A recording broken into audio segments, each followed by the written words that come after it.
Hey, thanks for clicking on the video. Today we're checking out one of the newest possible builds in the game, and that's because we are using the newest available Season Pass exotic. And with the power of this exotic, this build sees a ton of ad clear in the form of green, alongside good boss damage and some very intentional super regeneration. And also, this build uniquely allows us to use our weapons for anything. If we want to focus more on DPS, then we totally can. Or if we want to focus on fodder annihilation, we also have that option available to us because our weapon choices are that malleable. So I do think for all my warlocks out there and people that are maybe even thinking about playing warlock, you will enjoy this build. But before we get into that, as usual, do scroll down and make sure that you're subscribed to the channel. My goal is to hit 50,000 subscribers before the end of 2026, and I cannot do that without your help. I put out good Destiny 2 content that informs you on the state of the game, builds, guides, all that stuff. You'll probably want to be subbed for this upcoming summer update. Also, I do stream over on Twitch 3 to 4 times a week, so come over, say hi. I've also got a Discord server linked down below that I'm trying to grow. We've got about 250 of us right now, trying to get to 1,000 before the end of 2026. That's also the best place to come say hi to me personally. And then lastly, if you're on mobile, you should think about hyping the video. It's this new thing that helps smaller channels. But enough about me. I also want to help you a little bit, and that includes having a dim link down in the description that will allow you to take this build for yourself with ease. I also have timestamps down there that allow you to skip this video to get whatever information you want, because ultimately I'm trying to make your life a little better. But now, with all of that said, let's actually look at the build. To begin, we're going to take a look at our exotic weapon. And this, as I had stated earlier, is the newest Season Pass exotic, this one being Service of Luzaku. This is a strand heavy machine gun with its main perk reading, hitting targets with this weapon builds a restorative charge. Hip firing at allies while this weapon is charged heals them, does not expend ammo, and fills this weapon's magazine from reserves. Rapid healing increases weapon damage and spawns threadlings from your allies. So taking a look at it in game, this is a healing machine gun, and we can see the healing energy build as we deal damage. While I can't normally show off the healing aspect of this exotic as I'm so low in the firing range, and the healing is where most of this perk comes into play, this machine gun can actually heal other things. But to look at that, you have to go back and look at its second perk that reads, Final blows with this weapon create a threadling nest that periodically spawns threadlings. Final blows with this weapon near an existing threadling nest create a threadling instead. Now, showing how these spawn, the first kill that we get places one down. This teeming nest will sit there and periodically spit out threadlings, with the red circle next to its name indicating how long it's going to last for. One nest will put out 5 threadlings at base unless we heal it, which refreshes its timer, allowing it to put out, effectively, infinite threadlings as long as you have the energy to keep it alive. And as we see, the healing takes 0 ammo and will reload our gun when doing so. Also, we do get this pretty neat visual change when looking at a nest versus not. A cute little detail for this exotic. But now back to the nests details. When near one, a kill will spawn a threadling, and then after like 20 meters away, a kill will cause a new nest to spawn. So you kind of want to drop a nest and then move away or aim away to spawn the next one. And then for the last bit about nests, we have the catalyst, where it reads, nests now mature over time. Fully mature nests can be harvested with interact to grant yourself a held tangle. And here in game, once a nest spawns 6 threadlings, which means you have to heal it a bit, you can then walk up and hold interact to grab a tangle from it. It's kind of cool, but I don't use it often.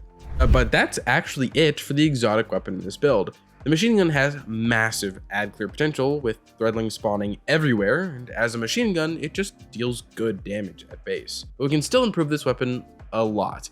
And that takes us to our exotic armor piece, Mantle of Battle Harmony. This exotic chest piece reads, Final blows with weapons matching your equipped super damage type grant you super energy. When your super energy is full, you instead gain a temporary bonus to weapon damage of that type. Now, first looking at those super gains, this is 3 base gun kills and a threadling kill worth of super. Not a whole lot. But then when Mantle is equipped and we have a strand super on, the same kills get us this far. Considerably further, and given the amount of ad clear that this weapon can dish out, it is very nice. And yes, threadlings spawned from nests do count as weapon kills. As for the bonuses when our super is full, upon scoring a kill, we get 4 super matching weapon surges, which comes out to plus 25% weapon damage.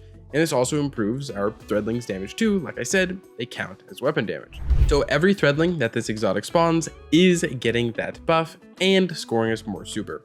It's a very good synergy and a main focus of this build. As for the other ways we want to improve our thread links and damage, let's take a look at our subclass, which is going to be Prismatic. Our super has to be Needlestorm in order to match Service of Uzaku. Needlestorm is also great for boss damage or taking out high value targets. Our class ability is Phoenix Dive for the fastest cooldown. It also has a nice instant heal in a pinch. Our chosen melee is going to be Arcane Needle. We get 3 charges of it, it deals nice damage, and it unravels enemies. And then our grenade is going to be Storm Grenade, specifically so that we can become amplified by throwing it or getting arc kills. And amplified is a nice bit of survivability through DR and evasiveness. But now looking at our aspects, the first one that we're using is Weaver's Call. This aspect says that whenever we use our class ability, we will spawn threadlings, and then simply dealing damage will also spawn threadlings too. Looking at this in-game, whenever we Phoenix Dive, we will spawn 3 threadlings, and then whenever we deal damage with our weapons or abilities, we will also get threadlings to periodically jump off of us. And then there is also a secret effect,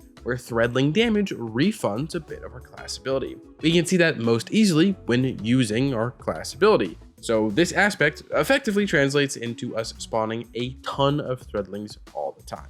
But then we have our next aspect, and this is the one that everyone uses. This is Feed the Void, and it says upon scoring any ability kill, we get Enhanced Devour, which while active, kills will heal us and it generates some grenade energy. In game, we can use any of our abilities against some enemies, and we will heal massively while also getting that grenade ability regen. This aspect is very broken and it's just a no-brainer to use. But now to finish our subclass, we have our fragments to quickly talk about, which are pretty standard.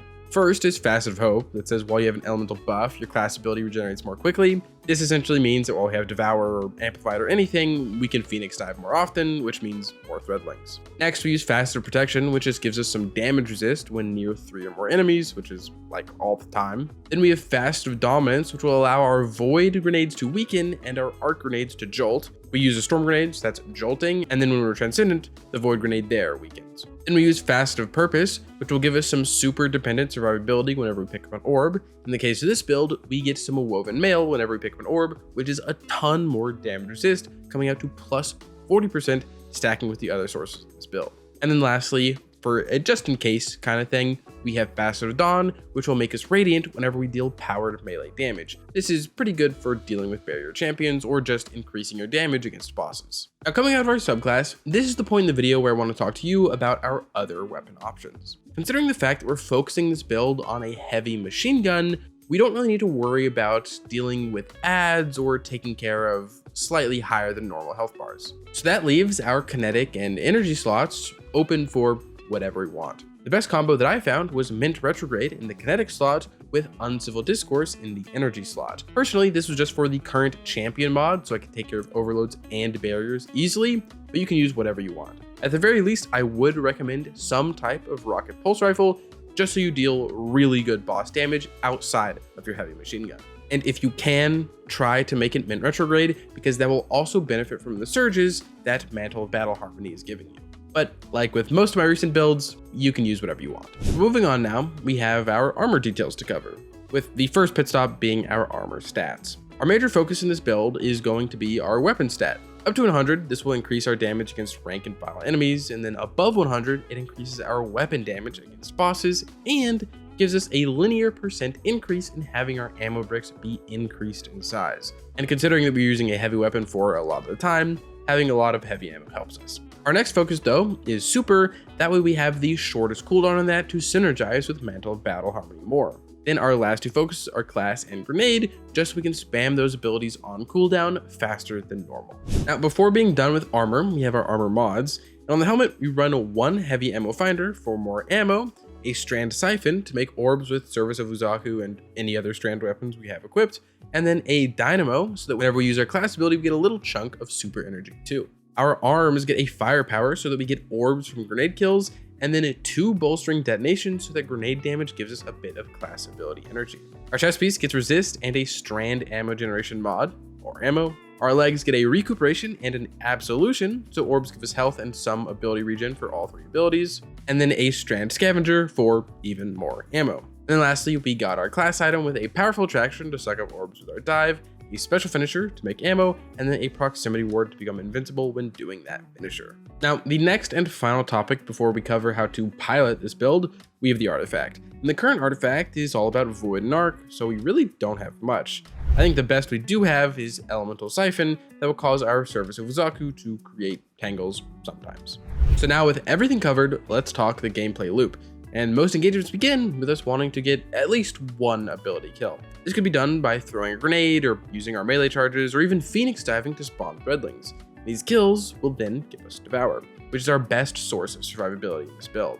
Once it's active, we don't really need to worry about it. But now, it's pretty much time to just hold the trigger with Service of Uzaku. Our first kill with the machine gun will always spawn a nest, which will help with our ad clear and damage output. The next thing you want to look to do is spawn the next nest. And this is done by either moving away from the first nest or just aiming at a target that is fairly far away. And remember that you can heal these nests to increase their lifetime and reload your weapon. After all, this is a machine gun with a very long reload animation. It's best if we can skip it. But a lot of the slaying power in this build happens passively while you play. Just using the machine gun like any other will spawn nests and a billion threadlings, and all these kills are fast tracking us to our super. And then when at our super, we get a 25% damage bonus to all our strand weapons and the threadlings that they're spawning. So you really can just lay on the trigger with Service of Uzaku, kill everything, and generate a ton of ammo too. But for the sake of total annihilation, spam your abilities and especially your Phoenix Dive, as each instance of threadling damage refunds that ability. And then when you do get to a boss, using your super is fine, and swapping to a Rocket Pulse will give you higher DPS. Also, do remember that you can go Transcendent in this build, but ultimately, it is just a build that allows you to focus on using a machine gun that performs really well. If you wanted a build that doesn't require a whole lot of button pressing, you kind of just want to chill out, you might want to try this. It's actually pretty fun, and it's honestly very unique given the fact that you can almost water your plants to keep them alive, and there's that whole gameplay loop there. Very fun, definitely would recommend it. And remember that there's a dim link down in the description, that way you can take it for yourself easily. Thank you for getting this far into the video. Your viewership is greatly appreciated. If you do want to support me, support the channel, a like, comment, a subscription, joining my Discord, come and say hi to me on Twitch, stream 3 to 4 times a week. Also hyping the video if you're on mobile, that would be pretty cool. But if you want to support me, support the channel, but you can't, think of a comment down below, Luzaku. And with that, as usual, I hope you are having a great day, and I hope to see you around.